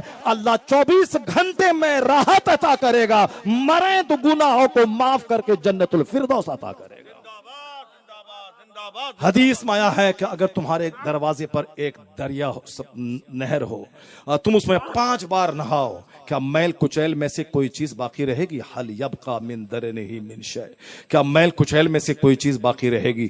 कहा गया नहीं या रसूल अल्लाह। आका फरमाते हैं कज़ालिका मसलुस सलवातिल खम्स, यही मिसाल 5 वक्त की नमाजों की है। यमहुल्लाहु बिहिन्नल खताया, अल्लाह ताला इसके जरिए गुनाहों को मिटा देता है। लेकिन दाढ़ी है, नमाज नहीं है। क्यों साहब? दाढ़ी किस काम के लिए है? जब नमाज ही नहीं है तो फिर दाढ़ी रखना उतना बड़ा फर्ज नहीं है जितना बड़ा फर्ज नमाज पंजगाना पढ़ना है। अमामा बांधना फर्ज वाजिब नहीं है, नमाज पढ़ना फर्ज है। पंजाबी जुब्बा झाड़ना फर्ज वाजिब नहीं है, नमाज पढ़ना फर्ज है। पंजाबी है, नमाज ही नहीं है। टोपी है, नमाज ही नहीं है। जुब्बा है, नमाज ही नहीं है। दाढ़ी है, नमाज ही नहीं है। इसका मतलब है कि यह बंदा नमाज की अहमियत नहीं समझ रहा, इस्लाम की रूह नहीं जान रहा, ये सिर्फ जाहिरी दिखावे पे काम कर रहा है। क्योंकि दाढ़ी 2 रुपया कमाने का जरिया है, पगड़ी टोपी 2 रुपया कमाने का जरिया है, ये जुब्बा 2 रुपये कमाने का जरिया है। तो जिससे 2 रुपये आता हो, पैंट शर्ट पहन करके वो आएगा तो कोई पूछेगा नहीं, जुब्बा पहन के आएगा तो पूछेगा। इसलिए 2 रुपये कमाने के लिए जुब्बा है। लेकिन जिस दिन उसका ज़मीर जाग जाएगा उस दिन घर से बेटे का जनाजा निकले तो भी नमाज नहीं छूटेगी, जिस दिन बेटी की बारात आए तो भी नमाज ना छूटेगी। बहुत पुरानी बात तो छोड़िए, अभी करंट 100 साल के अंदर की बात है। आला हजरत नहीं, आला हजरत के शागिर्द, उनका खलीफा हुजूर सदरुश शरिया, हुजूर मुहद्दिस कबीर के वालिद गिरामी, हुजूर सदरुश शरिया, हुजूर अमजद अली रहमतुल्लाह अलैह, जिनका मज़ार घुसी में है, उन्होंने उनका जवान बेटा हकीम जो पूरे घर बार को चलाता था, खिलाता पिलाता था, बीमार पड़ा, रमजान में इंतकाल हो गया। हुजूर सदरुश शरिया मस्जिद में नमाज पढ़ रहे थे, तरावी की नमाज पढ़ रहे थे। खबर मिली कि हकीम साहब का इंतकाल हो गया। वहां से आप आए, अपने बेटे का चेहरा देखा। एक तो है बेटा, दूसरा है कि कमाने वाला बेटा जो पूरे घरवार को चलाता हो। उस बेटे के मरने का सदमा एक बाप, बूढ़े बाप पे कितना होगा, वो जिसके घर में यह सदमा गुजरता है उसी को मालूम होता है कमाने वाला बेटा से किस कदर प्यार होता है, उसके मर जाने के बाद कितना शदीद रंज होता है, वो वही लोग जानते हैं। कमाऊ बेटा इंतकाल कर गया, आप मस्जिद से आए, बेटे का चेहरा देखा, उसके बाद ये कह के मस्जिद चले गए कि तरावी की चंद रकत बाकी रह गई है, मैं पढ़ के आ रहा हूं। ऐसा नहीं होगा किसी से कि घर में जनाजा हो जवान बेटे का और ये तरावी की नमाज जो चंद रकत बाकी रह गई इसको पढ़ने के लिए मस्जिद जाएं। जिसके दिमाग में जुनून चढ़ जाता है जन्नत का, जिसके दिल दिमाग पे अल्लाह का खौफ हावी हो जाता है, जिसको मरने के बाद की दुनिया की फिक्र होती है, उसके लिए सारा काम आसान हो जाता है। इसीलिए कहा गया रिजालुन ला तुलहिहिम तिजारतु वला बैउन अन जिक्रिल्लाह, यानी वो सिलेक्टेड लोग हैं जिसको कोई खरीदो फरोख्त, कोई बिजनेस, कोई दुनिया का कारोबार अल्लाह के जिक्र यानी नमाज से नहीं रोक पाता है। अगर दिमाग पे चढ़ जाए अल्लाह का खौफ, रसूल पाक की सच्ची मोहब्बत, तो वह फर्ज को फर्ज समझेगा, नफल को नफल समझेगा, वाजिब को वाजिब समझेगा, सुन्नत को सुन्नत समझेगा। वो नहीं समझेगा कि मुस्तफा के गुस्ताखों के खिलाफ हमें जुलूस निकालना है तो आदमी दाढ़ी टोपी की मौजूदगी में क्या कहता है कि हमें पेट को कहां ले जाओ या रोजी रोटी को कहां ले जाओ। अगर मैं जुलूस निकालूंगा तो मेरी नौकरी चली जाएगी, नौकरी जाएगी तो मेरे बाल बच्चे क्या खाएंगे। ये बात वो कहता है जिसकी रोजी रोटी मदरसे से जुड़ी हुई है, जो दाढ़ी जुब्बा दस्तार दे साफ चमका रहा है, वो मगर इस्लाम उसके दिल में नहीं घुसा। वो कैसे लोग थे कि जान रहे या जाए मगर मुस्तफा के गुस्ताखों से कोई समझौता नहीं होगा। हुजूर जान से प्यारे हैं, औलाद से प्यारे हैं, सारी कायनात से प्यारे हैं। यहां नौकरी और पेट दिखा रहा है कि अगर हम एहतजाज करेंगे, प्रोटेस्ट करेंगे तो मेरी नौकरी खतरे में पड़ जाएगी। इसका मतलब है वह सिर्फ जबान से पढ़ता है ला युमिनु अहदुकुम हत्ता अकून अहब्बु इलैहि मिन वालिदिही व वलदिही वन्नास अजमईन, यानी माँ बाप औलाद जान सबसे ज्यादा मुस्तफा जब तक प्यारे ना हो जाए उस वक्त तक बंदा कामिल मोमिन नहीं हो सकता है। ये सिर्फ जबान बोल रही है, लेकिन अब यहां वक्त आया है प्रैक्टिकल में साबित करने का। उसको तो यह कहना चाहिए था नौकरी रहे या जाए मगर मुस्तफा के गुस्ताखों से कोई समझौता नहीं होगा। दूध से मक्खी की तरह उसको दिल से निकाल के फेंक दिया जाएगा। ये आला हजरत की बातें सिर्फ एक किताब में रहती हैं। मैंने एक मिसाल दिया, नमाज रोजे से बड़ा फर्ज है, नमाज हज से बड़ा फर्ज है, नमाज ज़कात से बड़ा फर्ज है। ज़कात सब पर फर्ज नहीं है, नमाज सब पर फर्ज है। हज सब पर फर्ज नहीं है मगर नमाज सब पर फर्ज है। जरा देखें नमाज के ताल्लुक से कितनी सुस्ती है। जलसा हो रहा है, मस्जिद में नमाज ही नहीं है। साहब कॉन्फ्रेंस से बड़ी बड़ी हो रही है, साहब फला साहब चिना साहब, मस्जिद ही वीरान है। मस्जिद जब उजड़ेगी तो उस गांव में किसी घर में बरकतें नाजिल नहीं होंगी। मस्जिद की आबादी से बरकतों का रिश्ता जुड़ा हुआ है, नमाज़े पंजगाना से बरकतों का रिश्ता जुड़ा हुआ है, मस्जिद की अजान से बरकतों का रिश्ता जुड़ा हुआ है। और आज जिंदगी उजड़ गई, लोग जहर खा के मर रहे हैं, साहब खुदकुशी कर रहे हैं, फांसी के फंदे पे लटक रहे हैं, मरेंगे और दुनिया में तबाही आएगी। कभी कोरोना ने तबाही मचाई, कभी साहब सैलाब तबाही मचाता है, कभी जलजला तबाही मचाता है। अल्लाह बंदों की औकात याद दिला के कहता है मेरे बंदे तुम मेरी जमीन पे ढठाई के साथ मत जीना और ये मत समझना कि अल्लाह फौरी नहीं पकड़ता है तो अल्लाह नहीं है। अल्लाह के नजदीक 10 साल 1 सेकंड है, 15-20 साल 1 सेकंड है। जब अल्लाह फिरौन जैसे सरकश और मगरूर को 400 साल की लंबी छूट दिया, 4 साल नहीं 40 साल नहीं 400 बरस, लेकिन जब अल्लाह ने पकड़ा उस जालिम की बुनियाद को काट के रख दिया, उसे दरिया में डुबा के तड़पा तड़पा के मार दिया। वो कहता रहा कि अब मैं ईमान लाया, अब मैं ईमान लाया, अब मैं ईमान लाया। अल्लाह ने कहा नहीं, अल-आना वक़द असैत क़ब्लु व कुन्त मिनल मुफ़्सिदीन, अभी तू ईमान लाता है, इससे पहले तू फसादी था। आज मैं तेरी डेड बॉडी बचाऊंगा ताकि जो तेरे बाद आएंगे वो जान जाए कि मगरूर का अंजाम क्या हुआ।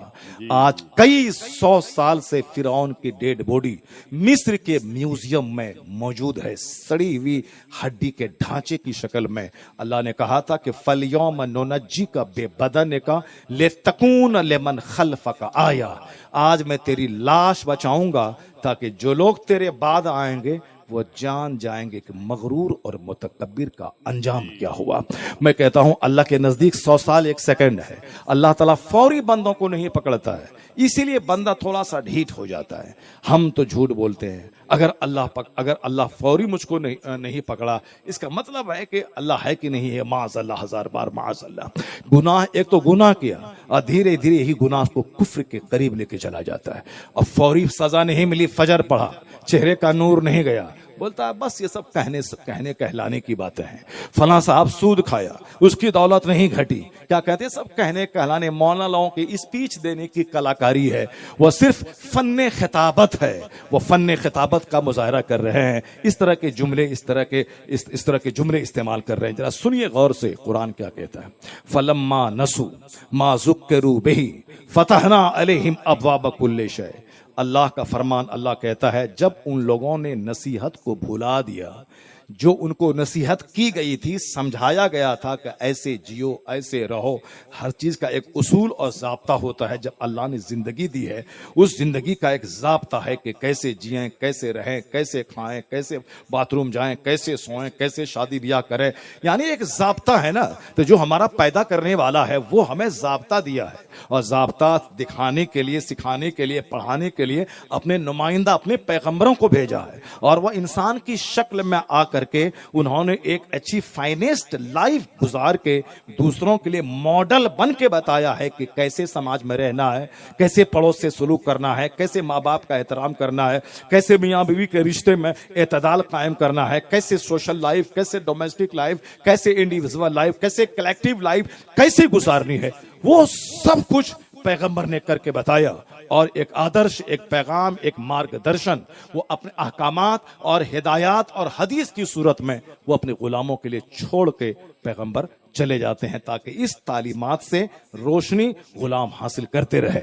अब जरा गौर से सुनिए, जरा गौर से सुनिए कि अल्लाह रब्बुल इज्जत ने जो नियमावली दी है बंदों को, उस नियमावली से हट के लोग जीते हैं, और फिर कहते हैं धीरे धीरे फिर अल्लाह पर से यकीन खत्म हो जाता है कि अल्लाह है कि नहीं, माज़अल्लाह। इसलिए कहा गया एक गुनाह करने के बाद एक छोटा सा काला धब्बा होता है, जल्दी से तौबा कर ले वो धब्बा खत्म हो जाता है। लेकिन जब बंदा दूसरा गुनाह करता है वो धब्बा थोड़ा सा बढ़ जाता है। अगर फौरी तौबा कर ले वो साफ हो जाता है, लेकिन अगर फिर तौबा नहीं किया, फिर तीसरा गुनाह किया, वो स्पॉट और थोड़ा बढ़ जाता है।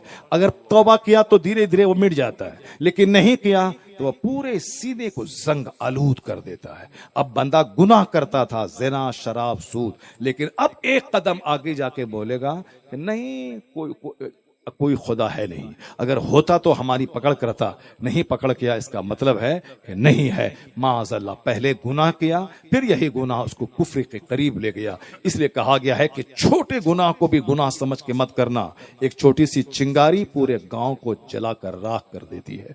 गुनाह चाहे छोटा हो या बड़ा, गुनाह गुनाह है। जो गुनाह छोटे गुनाह से नहीं बचना चाहता वो शौक से बड़ा गुनाह कर लेता है। जरा सुनिए अल्लाह क्या कहता है। अल्लाह कहता है फलम्मा नसू मा ज़ुक्किरू बिही फतहना अलैहिम अब्वाब कुल्लि शै। एक बहुत बड़ी मिसअंडरस्टैंडिंग, एक बहुत बड़ी गलत फहमी लोगों की है। वो ये है कि साहब फला तो सूद खाता है, 10, 20 साल, 50 साल से खा रहा है, मगर फिर भी उसकी दौलतें खत्म नहीं हो रही हैं। ये सब कहने सुनने की बात है। एक दिमाग में बात आती है, भले ही जबान से न बोले मगर दिमाग में एक वसवसा आता है। फला तो 50 साल से नमाज नहीं पढ़ता, कुछ नहीं हो रहा है। फला तो 50 साल से ज़कात ही नहीं निकालता है, कुछ नहीं हो रहा है। ये इस तरह की बातें सोच दिमाग में आती हैं। अब इस सोच की जड़ें कट जाएंगी जब इस आयत करीमा पे गौर करेंगे। अल्लाह क्या कहता है, फलम्मा नसू मा ज़ुक्किरू बिही फतहना अलैहिम अब्वाब कुल्लि शै।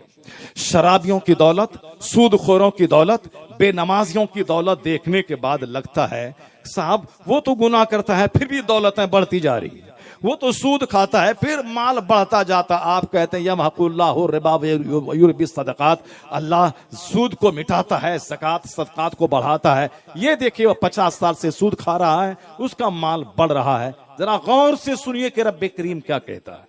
अल्लाह कहता है जब उन लोगों ने नसीहत को भुला दिया तो हमने हर चीज के दरवाजे खोल दिए।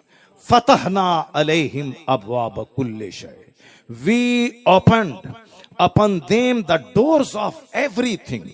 हमने हर चीज के दरवाजे खोल दिए। किस चीज के दरवाजे? दौलत के दरवाजे, सेहत और तंदुरुस्ती के दरवाजे, औलाद के दरवाजे, औलाद की खूबसूरती के दरवाजे, इक्तदार के दरवाजे।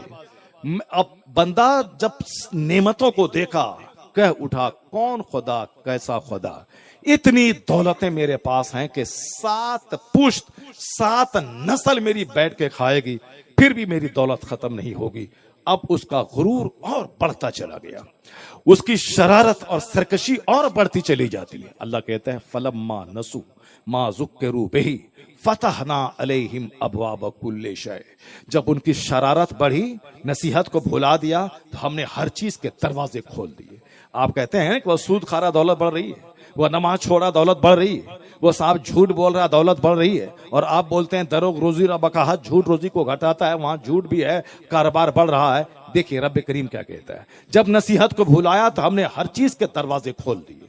हत्ता इज़ा फरेहू, यहां तक कि जब वह इतराने लगा, मस्त हो गया, ढींगे मारने लगा कि मेरी दौलतें मेरे पास हमेशा रहेंगी। हत्ता इज़ा फरेहू बिमा ऊतू, जो नेमतें उनको दी गई, उन नेमतों को पाने के बाद उसका घमंड बढ़ गया, उसका गुरूर बढ़ गया, उसका इतराना बढ़ गया, नसीहत करने वाले का मजाक उड़ाने लगा। कौन मौलाना बोलता है कि जहन्नम है, आग है, दुनिया में रुसवाइयां है, बेइज्जती है? कुछ नहीं, सब सिर्फ कहने सुनने की बात है। नसीहत करने वाले को अपना दुश्मन समझता है, जो उसको हराम हलाल की बातें बताए उसको वो अपना दुश्मन समझने लगता है। मौलाना कोई कॉमेडी सुनाओ, मौलाना कोई कहानी सुनाओ, मौलाना कोई किस्से सुनाओ। आज मुस्लिम सोसाइटी में जुमा के दिन जो इमाम हराम हलाल सिखाता है, उस इमाम को धमकी दी जाती है कि तुम्हारी नौकरी खत्म हो जाएगी, तुम्हें यह सब बताने की कोई जरूरत नहीं है। कौन इस जमाने में अमल करता है कि नमाज पढ़ो, रोजा रखो, ज़कात दो, हराम से बचो, झूठ मत बोलो, शराब न पियो,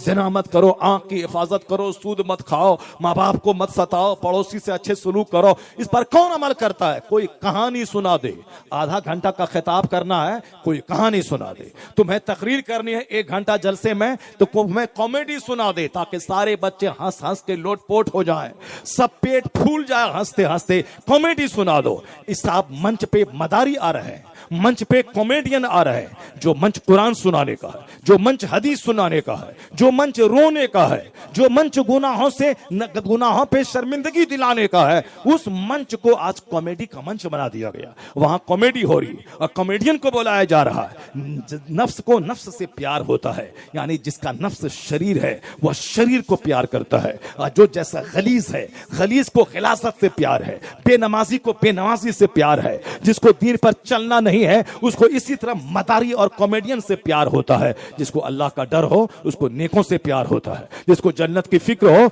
जन्नत की बात से प्यार होता है, जिसको मुस्तफा से सच्ची मोहब्बत हो वो सुन्नतों से प्यार होता है, सुन्नतों की बात करने वालों से प्यार होता है। और जब कॉमेडियन से प्यार हो जाए, समझ रहे इसका नफ्स नापाक है, इसकी फितरत नापाक है, इसकी सोच नापाक है, यानी जो जिस जिन्स का होता है उसी जिन्स से प्यार होता है। बच्चों को बच्चों से प्यार होता है, बच्चे खेल तमाशे वाले होते हैं, उसको खेल तमाशे वाला बच्चा चाहिए। उसी तरह जिसके दिल में खेल तमाशा है वह खेल तमाशा वालों से प्यार करता है, लेकिन जिसके दिल में अल्लाह का डर हो उसको अल्लाह से डरने वालों से प्यार होता है, अल्लाह से डराने वाली बातों से प्यार होता है। जरा सुनिए गौर से अल्लाह क्या कहता है, जब नसीहत को भुला दिया तो हमने नेमतों के दरवाजे खोल दिए, हर नेमतों के, फतहना अलैहिम अबवाब कुल्ले शय, कुल्ले शय के मतलब एवरीथिंग, हर चीज के दरवाजे खोल दिए।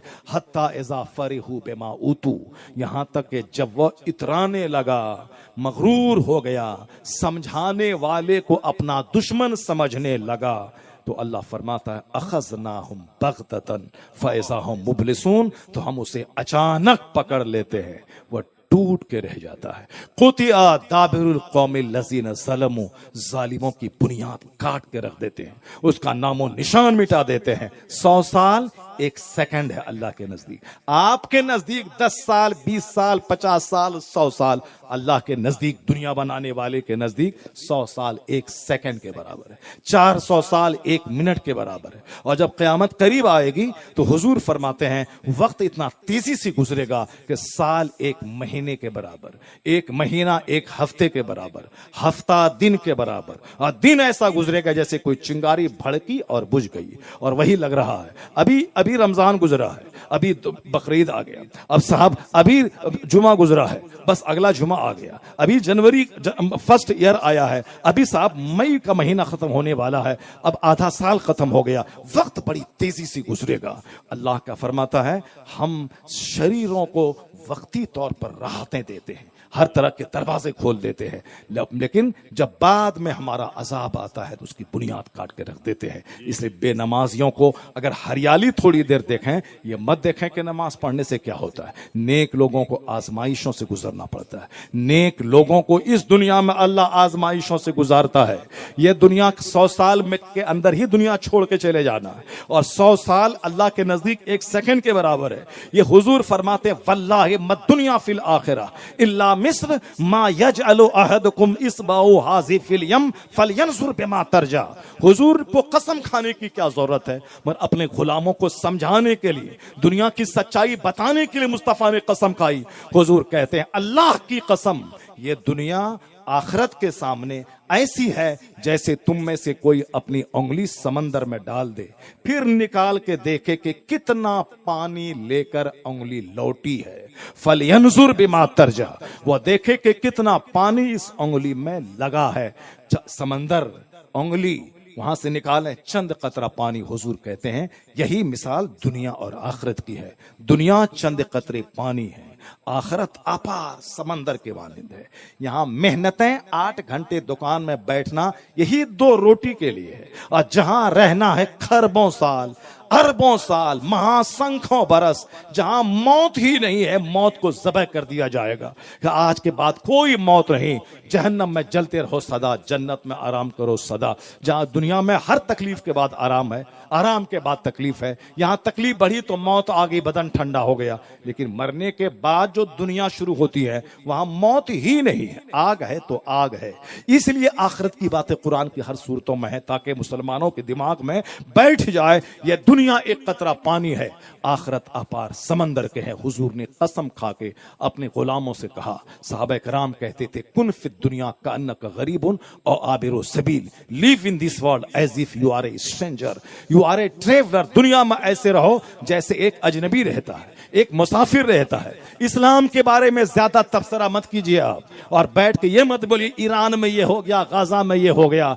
यहां तो एक एक जंग ऐसी हुई हैं कि 1-1 करोड़ लोग मारे गए हैं, 100-100 लाख लोग मारे गए हैं। अभी 200 साल के अंदर 2 बड़ी जंगें, first world war, second world war, दोनों first world war, second world war में इतने लोग मारे गए हैं कि 8 करोड़ चंद लाख लोग सिर्फ इसी दोनों वार में मारे गए, फर्स्ट वर्ल्ड वार में और सेकेंड वर्ल्ड वार में। 70 लाख यहूदियों को हिटलर ने जर्मनी में ज़बह कर दिया, उसको 70 लाख यहूदियों को। अभी तो फिलिस्तीन में 70 लाख 70,000 बच्चे, औरतें बीमार न शहीद हुए हैं। इसको देखकर आप कहते हैं इस्लाम का फ्यूचर क्या होगा, इस्लाम का मुस्तकबिल क्या होगा। मौलाना साहब ये क्या ऐसा ईरान में ये हो रहा है, वहां ये हो रहा है, ये सब कुछ लई सब विषय कुछ नहीं है। ये दुनिया आज थोड़ी बनी है, ये दुनिया के बने हुए आज करोड़ों साल हो गए, इंसान की तारीख के 10,000 साल से जायद हो गए। इस बीच में न जाने कितनी कितनी जंगें हुई। बैतुल मुकद्दस का वो शहर फिलिस्तीन कितनी बार उजड़ा है, कितनी बार वो बसा है। बगदाद कितनी बार उजड़ा है, कितनी बार बसा है। ये हिंदुस्तान, हिंदुस्तान का दिल्ली शहर, कब दिल्ली राजधानी थी, यही था ही नहीं। हिंदुस्तान की राजधानी पहले कलकत्ता, फिर वहां से शिफ्ट होकर आगे आगरा, फिर वहां से आया दिल्ली, और दिल्ली से नई दिल्ली। यानी ये शहर का पहले कभी दरिया चलता था, फिर बाद में वो दरिया की जगह जंगल, फिर उस जंगल की जगह शहर, फिर शहर उजड़ गया, फिर पहले से बड़ा दरिया वहां जारी हो गया। आपको मालूम होना चाहिए कि जनाबे खिज़र अलैहिस्सलाम एक बनी इस्राइल के आबिद के पास आते थे, तो उनको कहा गया उस वक्त के बादशाह ने कि जब खिज़र आए तो फिर हमें उनसे मुलाकात करवा देना। जब मुलाकात हुई तो कहा कि अजूबा बात सुनाई। कहा दुनिया की, कहा अजूबा बात यही है कि एक जगह से मैं गुजर रहा था तो देखा बहुत बड़ा दरिया, बहुत बड़ी नदी है। फिर 500 साल के बाद वहां गया तो देखा कि वहां दरिया खुश्क हो चुका है, वहां जंगल है, लोग जानवर चरा रहे हैं। मैंने पूछा कि दरिया क्या हुआ, ये दरिया सूख कब से गया? कहा यहाँ दरिया कभी नहीं था, यहाँ तो शुरू से जंगल ही जंगल है। फिर 500 साल के बाद मैं गुजरा, देखा कि वो जंगल खत्म है, वहां शहर बारौनक शहर है। कहा ये शहर कब से बस गया, वो जंगल कहां गया? कहा जंगल वंगल कभी नहीं था, यहाँ शहर शुरू से है। फिर कुछ साल के बाद मैं गया, देखा पहले से बड़ा दरिया जारी है। मैंने कहा शहर क्या हुआ? कहा कोई शहर यहाँ नहीं था, यहाँ दरिया ही बह रहा है। ये दुनिया के अजाइबात में से है कि आज मेरा गांव बसा है, मगर 500 साल के बाद यहाँ जंगल होगा, नदी होगी, समंदर बहेगा, कोई नहीं जानता है। ये दुनिया है, दुनिया के बारे में ज्यादा फिक्र मत कीजिए, दुनिया की जंगों के बारे में ज्यादा टेंशन मत मोल लीजिए। आज कल आप मरेंगे, मरते वक्त जबान पे कलमा जारी होगा या जबान से कुफ्र निकलेगा, कब्र में वहां 99 अज़दा सांप डंक मारेगा। ईरान अपनी जगह, फिलिस्तीन अपनी जगह, इंडिया अपनी जगह, ममता अपनी जगह, अखिलेश अपनी जगह, पंडित जी अपनी जगह, मोदी अपनी जगह, अमित शाह अपनी जगह। वहां जो कब्र में 99 अज़दहा सांप मुसल्लत होगा, उसका क्या होगा? वहां जो फरिश्ते आएंगे, 3 सवाल होंगे, वो आपसे पूछा जाएगा। ये ना पूछा जाएगा कि बंगाल में किसकी हुकूमत बनी, फिर राष्ट्रपति शासन वहां कैसे लग गया, फिर वहां सुप्रीम अधिकारी ने कैसे वो इस्तीफा देने के करीब पहुंच गया। कुछ नहीं। सवाल होगा कि मां दीनो का, मन रब्बो का, मां कुंत तकूल फी हक हाज़िर रजल। दुनिया भर की खबरें पढ़ रहे हैं। कल सुबह मौत होगी, फजर के बाद मौत का ऐलान होगा जनाजे का। उसके बाद मेरा क्या होगा, कोई फिक्र नहीं है। दुनिया चलाने वाले को छोड़ दीजिए, वह दुनिया कैसे चलाएगा। कुलिल्लाहुम्मा मालिकल मुल्क तुतिल मुल्क मन तशा व तनज़िउल मुल्क मिम्मन तशा। कुरान ने क्या कहा? सारे बादशाहों का बादशाह है वह खुदा, जिसे चाहता है इज्जत देता है, जिसे चाहता है जलील करता है, जिसे चाहता है हुकूमत देता है, जिससे चाहता है छीन लेता है। हुकूमत देना रब का काम, हुकूमत छीनना रब का काम। वह सबसे बड़ा अहकमुल हाकिमीन है, वो रब्बुल आलमीन है, वो एहसनुल खालिकीन है, वो मालिकुल मुल्क है, वो जिसे चाहता हाकिम बनाता है, जिससे चाहता है छीन लेता है। तो काम उसका है दुनिया चलाना। मेरा काम है कि तुमको इबादत के लिए पैदा किया है। वमा खलक़तुल जिन्न वल इंसा इल्ला लियअबुदून। तुमको सजदे के लिए, नमाज के लिए, रोजे के लिए, हज व ज़कात के लिए, अच्छी जिंदगी गुजारने के लिए, अपने हुकूक की अदायगी के लिए पैदा किया है। तू इस पर तू नजर रख कि तू इबादत की तकमील कर रहा है या नहीं कर रहा है, तू इबादत कर रहा है कि नहीं कर रहा है। तो अपने पर नजर रखिए, अपने सजदों पर, अपने अखलाक पर, अपने आदात व अतवार पर, अपनी एक्टिविटीज पर, अपनी गतिविधि पर, अपने हरकत व सकनात पर, अपनी सुबह शाम पर, अपनी रात दिन पर, अपनी जिंदगी पे नजर रखिए कि मैं कैसे जी रहा हूं। कल सुबह मौत आई तो क्या होगा? नजर दुनिया पर है, अपनी रिस्पॉन्सिबिलिटीज पर नहीं है। जो काम खुदा का है वो काम बंदा अपने हाथ में ले लिया है, और जो काम इस बंदे का है ये काम इस बंदे ने छोड़ दिया है। इसीलिए दुनिया में तबाही और बर्बादी। अब एक रास्ता है, हुकूमत की बातें दुनिया चलाने वाले रब पे छोड़ दे, और आपकी जो जिम्मेदारी खुदा की इबादत है, आप इबादत करें। यह दुनिया में अमन चैन सुकून से दुनिया भर जाएगी, यह दुनिया रश के जन्नत बन जाएगी। हम मरेंगे तो मुस्तफा की शफाअत से जन्नतुल फिरदौस में अल्लाह फरमा देगा। दोनों जहान का सुकून इसी में है कि आप अपनी हद में रहें, अपने बारे में सोचते रहें, अपने बारे में सोचें कि मेरा क्या होगा। जरा गौर से सुनिए, अल्लाह तबारक व तआला इस दुनिया का सिस्टम कैसे चलाता है। बस सिर्फ एक चैप्टर में खोलता हूं, उसको आप पढ़ें, गौर से सीरियसली उसको समझें।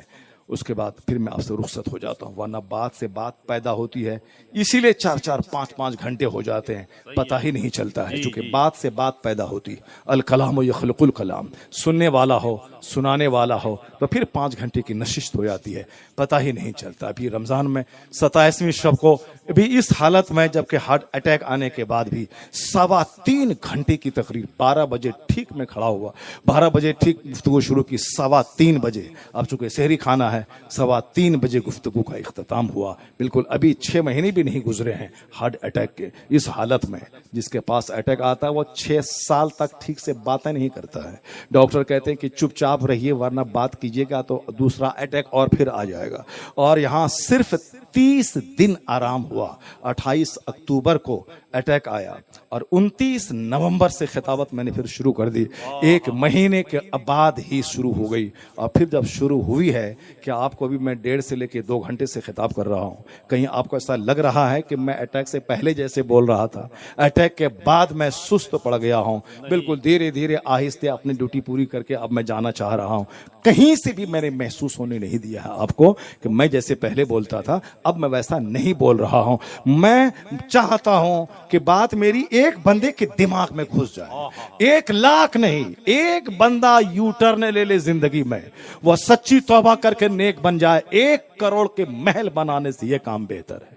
इसीलिए जलसा कराने के फायदे से इनकार नहीं होगा कि 1 लाख की भीड़ नहीं, एक बंदा अंदर से बदल जाए तो वह जलसा करने का मकसद पूरा हो जाएगा। जरा गौर से सुनिए, बात से बात पैदा होती है। अभी बकरीद का मौसम, ईद उल जुहा का मौसम आ रहा है, कुर्बानी सारे लोग कर रहे हैं, लेकिन आप ये जान लें अल्लाह रब्बुल इज्जत मक्का शहर को आबाद करने के लिए किस तरीके से उसका एक सिस्टम बनाया, कैसे मक्का आबाद होता है।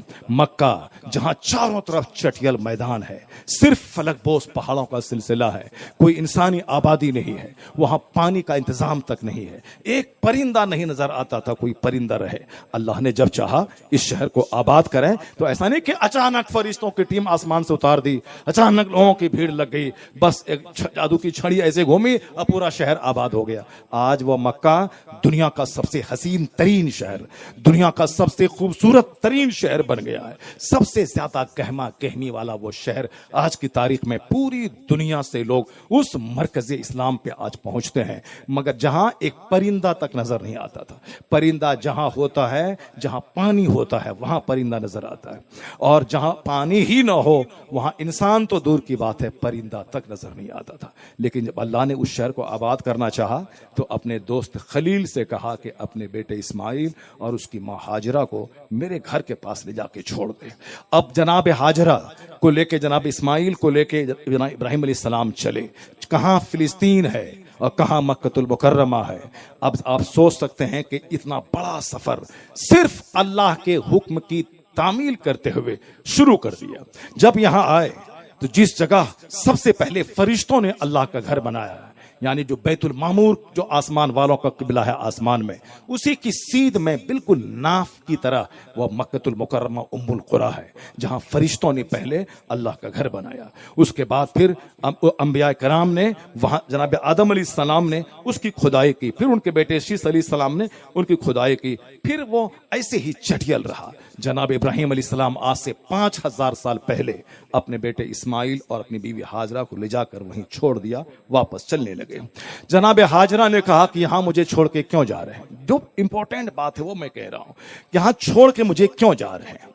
यहां तो साहब क्या कि इस पीर से मुरीद हुए, कुछ नहीं हुआ, इस पीर को छोड़ो उस पीर के पास चलो, वहां कोई पीर है उसको छोड़ो उसके पास चलो। यानी पीर जन्नत जाने के लिए नहीं, आप सिर्फ माल के लिए दुआ करवाने के लिए पीर चाहिए। जिस तरह मज़ारात को मैंने धागा बांध के उसके तकद्दुस को पामाल करके माल चाहिए, उसी तरह हमने पीरी मुरीदी के सिलसिले को भी पामाल किया कि जहां माल मिलेगा, जिस पीर की दुआ से माल मिलेगा, वही पीर पीर है, वरना वो पीर नहीं है जो पीर नमाजी तो बना दे मगर माल वाली दुआ ना कर सके। यानी सिर्फ माल पे नजर है। जरा देखिए गौर से, जनाबे हाजरा रज़ियल्लाहु ताला अन्हा कहती हैं कि मुझको छोड़ के यहां से क्यों जा रहे हैं? जनाब इब्राहिम ने कुछ जवाब नहीं दिया, चुप रहे। क्या मतलब? हर बात का जवाब नहीं है कि जो बोले फट से जवाब दे दे, खामोशी भी बहुत बड़ा जवाब है। यहाँ एक जुमला कोई बोला, फौरन दाग दिया पूरी 5 लाख रुपए की कॉन्फ्रेंस, उसी एक जुमले का जवाब देने के लिए सारी एनर्जी झोंक दिया और सब अखाड़े का पहलवान आ गए मैदान में और सब कलाबाजियां करना शुरू किया। ये है वो है, जबान नोच लेंगे, जबान काट लेंगे, बस अखाड़े का पहलवान अखाड़ाबाजी की। चले, कॉन्फ्रेंस खत्म हुई, बेचारा मेहनत करने वाला, भीख मांगने वाला, मजदूरी करने वाला, जलसा करवाने वाला वो किया, और यहाँ अखाड़े का पहलवान हवाबाजी की और चल दिया। यानी एक जुमला कोई बोला, फौरन उसको दाग देना है। हिकमत, मसलहत, विजडम ना कोई चीज नहीं है कि खामोशी भी बहुत बड़ा जवाब होती है। कभी कभी घर के प्रॉब्लम्स का जवाब खामोशी है। ऐसा नहीं कि हर बात का जवाब देने के लिए हम पागल हो जाएं। जनाब हाजरा ने कहा कि क्यों छोड़ के जा रहे हैं? जनाब इब्राहिम खामोश हैं। फिर दोबारा कहती है कि क्यों छोड़ के इस चटियल मैदान में जा रहे हैं? कोई जवाब नहीं। तीसरी बार कहती हैं क्यों छोड़ के जा रहे हैं? कोई जवाब नहीं। फिर चौथी बार कहती हैं क्या अल्लाह का यही हुक्म है क्या? क्या अल्लाह का यही हुक्म है क्या? जनाब इब्राहिम कहते हैं हाँ, अल्लाह का यही हुक्म है। अब जनाब हाजरा का जवाब सुनिए, बुखारी शरीफ हदीस में आया है कि जनाब हाजरा कहती हैं इज़न ला युज़य्यिउनल्लाह, अगर यही बात है कि अल्लाह का हुक्म है, फिर तो मुझे यकीन है कि मेरा खुदा मुझको जाय नहीं करेगा, मेरा खुदा मुझको जाय नहीं करेगा। ला युज़य्यिउनल्लाह, मेरा खुदा मुझको जाय नहीं करे। क्या विश्वास, क्या यकीन, क्या अल्लाह की जात पर भरोसा है। यही है इस्लाम की रूह, यही है इस्लाम का फंडामेंट, यही है इस्लाम की बुनियाद, खुदा की जात पर मजबूत यकीन। और कयामत जब करीब आएगी वही यकीन धीरे धीरे कमजोर हो जाएगा। वह अल्लाह रोजी देने वाला है, मगर झूठ ना बोलें तो कहां से मिलेगा? अल्लाह रोजी देने वाला है, मगर 4 बच्चे पैदा हो जाएंगे तो कहां से खिलाएंगे? अल्लाह रोजी देने वाला है, मगर 50 लाख रुपए देके नौकरी नहीं लेंगे तो बच्चा क्या खाएगा? ये कौन सा यकीन है भाई? यकीन वो है कि बच्चा मरे या जिंदा रहे मगर मैं रिश्वत नहीं दूंगा, मगर मैं झूठ नहीं बोलूंगा। वो ये बोल के तो दे के अल्लाह रिस्क के दरवाजे खोल देगा। वमन यतवक्कल अलल्लाह फहुव हस्बुह, जो अल्लाह पे भरोसा करता है अल्लाह उसके लिए काफी होता है। वमन यतवक्कल अलल्लाह, जो अल्लाह पर भरोसा करता है अल्लाह उसके लिए काफी हो जाता है। पहले भरोसा करके तो देखे, विश्वास करके देखे, अल्लाह पर यकीन करके देखे। वो यकीन ही ईमान की बुनियाद है कि अल्लाह है, वही रोजी देने वाला है। यकीन दिलाया है, ला तख्तुलू औलादकुम खशयत इमलाक, गरीबी के डर से बच्चों को कत्ल मत करो, मैं तुम्हें भी रोजी देता हूं, तेरे बच्चों को भी रोजी दूंगा। हजरत हाजरा ने कहा, इज़न ला युज़िअल्लाह, अगर यही बात है, अल्लाह का हुक्म है, मुझे यकीन है कि मेरा खुदा ज़ाया नहीं करेगा। फिर क्या हुआ? जब अल्लाह पर मजबूत यकीन हो तो अल्लाह कैसे असबाब पैदा फरमाता है। तोशा खत्म हो गया, फिर पानी की तलाश में सफा और मरवा पहाड़ पे 7 चक्कर लगाती है। जी अल्लाह पर यकीन, अल्लाह पर विश्वास ने एक ऐसा कुआं, पानी का चश्मा, जो दुनिया के सारे समंदर से बड़ा समंदर, जनाब इस्माइल की एड़ी की रगड़ की जगह से वो पानी का चश्मा उबल पड़ा, जिसको देखने के बाद कबीले है जुरहुम के लोगों ने जब देखा परिंदा तो सोचा जरूर पानी होगा।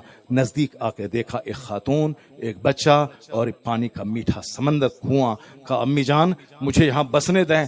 कहा बसो, मगर कुएं पर मेरा कंट्रोल होगा। कबीले जुरहुम के लोग बस गए, आबादी बसने लगी। जनाब इस्माइल अलैहिस्सलाम जवान हो गए। फिर इब्राहिम अलैहिस्सलाम कभी कभी आते थे देखने के लिए।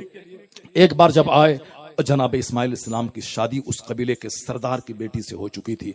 आए, देखा कि घर में इस्माइल नहीं है। एक खातून निकली, आपने कहा बेटा इस्माइल कहाँ? कहा वो शिकार को गए हैं। कहा कैसे गुजर बसर हो रहा है? अब वो खातून कहती बड़ी तंगियों से गुजर हो रहा है। बड़ी लंबी हदीस है, मगर हमारे लिए जो इबरत का पॉइंट है वो यही है। वो खातून कहती हैं बड़ी मुसीबतों में दिन गुजर रहे हैं। जनाब इब्राहिम अलैहिस्सलाम ने कहा इस्माइल आ जाएं, मेरा सलाम कह देना और कह देना कि गय्यर अतबत बाबी, दरवाजे की चौखट को बदल दे। चुनांचे जनाब इस्माइल आए, आपकी बीवी ने सलाम अर्ज कर। एक ज़ईफ बूढ़ा शख्स आया था, उसने सलाम किया है। आपने कहा कि वो बूढ़ा शख्स मेरा बाप था, तुम्हारी बात से मेरे बाप नाराज हो गए। तुमने जो कहा बड़ी तंगियों से गुजर बसर हो रहा है, और मेरे बाप ने कहा चौखट को बदल देने का, इसका मतलब तलाक देने का। जनाब इस्माइल खूबसूरत जवान बीवी को तलाक दे दिया, बाप की मर्जी को देखकर। खूबसूरत जवान बीवी को तलाक दिया, क्योंकि उसी पर कयामत तक की एक जबरदस्त नस्ल तैयार होने वाली। उसी मक्के में कबीले कुरैश, उस कुरैश में बनु हाशिम में अब्दुल मुत्तलिब के खानदान, उसी में हजरत अब्दुल्लाह, और उसी खानदान से पैदा होने वाले हैं मोहम्मदुर रसूलुल्लाह, जो दुनिया का सबसे फाइनेस्ट और प्योरेस्ट इंसान। माँ अगर कमजोर हुई तो बच्चा कभी दबंग नहीं पैदा होगा, क्योंकि माँ का ब्लड बच्चे में शामिल होता है। एक कमजोर खातून जो कहती है कि बड़ी तंगियों से गुजर हो रहा है, उसके पेट से कोई जबरदस्त नस्ल पैदा नहीं हो सकती। जनाब इस्माइल ने तलाक दे दी। अल्लाह ने उससे बेहतर बीवी, दूसरे कबीले के सरदार, दूसरे यूनिट के सरदार की शहजादी से आपका अक्द हुआ। फिर जनाब इब्राहिम आए तो इस्माइल घर पे नहीं थे। खातून निकली, कहा इस्माइल का शिकार को गए हैं। कहा कैसे गुजर बसर हो रहा है? खातून कहती है कि हर हाल में अल्लाह का शुक्र है, हर हाल में अल्लाह का शुक्र है। मेरी माँ बहन बेटियां अगर गौर से कहीं से सुन रही हैं, वह गौर से सुन ले। सिर्फ जबान कैंची की तरह चलाना और शौहर पे फरमाइशात का बोझ डाल देना और हमेशा फोन करके अपनी माँ और अपने बाप, अपने मैके वालों से अपने शौहर के घर वालों की शिकायतें करना एक इनकम्प्लीट और एक कमजोर नस्ल की बुनियाद आप कायम कर रही हैं। कभी आपके कोख, आपके पेट से एक जबरदस्त औलाद पैदा नहीं होगी। कमजोर माँ की औलाद, कमजोर, जैसी जमीन वैसी फसल, जैसा दरख्त वैसा फल। अगर औलाद चाहिए जबरदस्त तो माँ जबरदस्त हो, बाप जबरदस्त हो। जबरदस्त का मतलब किरदार जबरदस्त हो। खातून कहती है कि हर हाल में अल्लाह का शुक्र है, अल्लाह का शुक्र है। जनाब इब्राहिम ने कहा इस्माइल आ जाएं तो कह देना सब्बित अतबत बाबी, कह देना दरवाजे की चौखट को साबित रखे, इसको बदले नहीं। जनाब इस्माइल आए, आपकी बीवी ने कहा, एक ज़ईफ शख्स आया था, उसने सलाम अर्ज़ किया है और ऐसी ऐसी बातें उन्होंने कही। कहा वो मेरे वालिद थे, उन्होंने तुम्हारे जुमले से बहुत खुशी का इजहार किया है और तुम्हें तलाक न देने की मुझको हिदायत दी है। वो खातून साबिरा खातून, शाकिरा खातून, जनाब इस्माइल, जो अपने बाप की मर्जी पर, बाप ने कहा मैं ख्वाब देखा हूं, ज़बह कर रहा हूं, कहा अब्बा हुजूर या अबती फल मातूमर, जो आपको हुक्म है आप कर जाइए। आप मुझे सब्र करने वाला पाएंगे, न मैं हाथ हिलाऊंगा, न पांव, हाथ पांव में रस्सी बांध दें, मुझे पेशानी के बल लेटा दें ताकि प्यार गालिब न आए, अल्लाह का हुक्म हमेशा गालिब रहे। ऐसी फर्मा बरदारी जबरदस्त उस शहजादे में कौन सी नजर थी? जनाब इब्राहिम अल्लाह की खातिर आग में कूदे, अल्लाह की खातिर इराक को खैरबाद कहा, अल्लाह की खातिर बुढ़ापे में मिली औलाद तो फिलिस्तीन छोड़ के इस बेअबो गया वादी में अपनी औलाद को छोड़ा। अल्लाह रब्बुल इज्जत की हर बात पे सरे तस्लीम झुकाया। अल्लाह ने इनाम वो दिया, ए साबिर इब्राहिम, अब जब तक दुनिया रहेगी तब तक तेरी कुर्बानी की दास्तान दोहराई जाएगी। अल्लाहुम्मा सल्ली अला मोहम्मद व अला आले मोहम्मद कमा सल्लैत अला इब्राहिम व अला आले इब्राहिम। 5000 साल गुजर जाने के बाद आज कई 100 करोड़ मुसलमान जब नमाज पढ़ते हैं, उस नमाज में सल्ली अला मोहम्मद के बाद कमा सल्लैत अला इब्राहिम कहते हैं। इब्राहिम के सब्र ने, हाजरा के सब्र ने, इब्राहिम की खुल्लत ने, इस्माइल के सब्र रजा ने मक्का को आज दुनिया का सबसे हसीन शहर बना दिया। दुनिया भर के मुसलमानों को कुर्बानी का अजीम शान तोहफा अता फरमा दिया। यकीन अल्लाह की जात पर, वमन यतवक्कल अल्लाह फहुव हस्बुह, अल्लाह के लिए वक्त देकर, अल्लाह के लिए माल देकर, अल्लाह के लिए टाइम देकर, अल्लाह के लिए लॉस और नुकसान उठाकर तो देखिए, जो अल्लाह से सौदा करता है वो खसारे में नहीं रहता है। अल्लाह तबारक व तआला हमें अपने आप को नेक बनाने की तौफीक अता